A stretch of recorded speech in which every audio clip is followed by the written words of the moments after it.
অনেক দিন ধরে নতুন কোনো সিনেমায় অভিনয়ের খবরে নেই ঢাকায় চলচ্চিত্রের চিত্রনায়িকা অপু বিশ্বাস। তবে বিভিন্ন পণ্য বা প্রতিষ্ঠানের প্রচারণায় নিজেকে ব্যস্ত রেখেছেন এই অভিনেত্রী। পাশাপাশি নিজের পারিবারিক ব্যবসায় সময় দিচ্ছেন তিনি। তবে এর মধ্যে বিভিন্ন সময়ে ব্যক্তিগত জীবনের বিভিন্ন ইস্যু ঘিরে তাকে নিয়ে চলে আলোচনা সমালোচনা। গত কয়েক বছর ধরেই এই নায়িকার প্রফেশনাল ক্যারিয়ারের থেকে ব্যক্তিজীবন নিয়েই বেশি আলোচনা হয়েছে ভক্তমহলে। কারণ হাতে সিনেমার কাজ না থাকলেও প্রাক্তন স্বামী শাকিব খান ও চিত্রনায়িকা শবনম বুবুলিকে নিয়ে একাধিকবার সংবাদের শিরোনামে জায়গা করে নিয়েছেন তিনি। একাধিক সাক্ষাৎকারে অপু বিশ্বাস জানিয়েছেন, বর্তমানে নিজের ব্যবসা ও সন্তান নিয়েই যত ব্যস্ততা, পাশাপাশি চেষ্টা করছেন শাকিব খানের পরিবারের সঙ্গে সুন্দর কিছু সময় কাটানোর। সম্প্রতি এক টেলিভিশন চ্যানেলের সাক্ষাৎকারে অপু জানিয়েছেন, তিনি এখন আর্থিকভাবে সফল একজন নারী।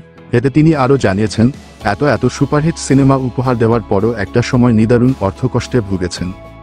সময়টা ছিল 2017 সাল, যখন সন্তান আবরাম খান জয়ের জন্মের পর ভারত থেকে দেশে ফেরেন তিনি। অপুর কথায়, ছেলেকে নিয়ে দেশে ফেরার পর হাতে একেবারেই কোনো টাকা পয়সা ছিল না, ব্যাংকে তো দূরের কথা।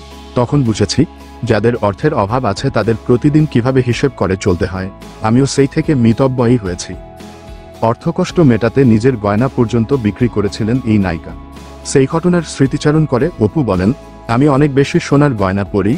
সোনার গয়না আমার খুব ভালো লাগে, তাই যখন নিয়মিত সিনেমা করতাম তখন দেশে কিংবা দেশের বাইরে যেখানেই কোন সোনার গয়না পছন্দ হয়ে যেত কিনে ফেলতাম। তখন তো কিনতাম শখ পূরণের জন্য, কিন্তু সেই গয়নাগুলোই যে আমার এমন বাজে পরিস্থিতিতে কাজে লাগবে কখনো কল্পনাও করিনি। ওই সময় আমার অনেকগুলো সোনার গয়না বিক্রি করে ভালো অঙ্কের টাকা পাই, যা দিয়ে পরিস্থিতি সামাল দিয়েছিলাম।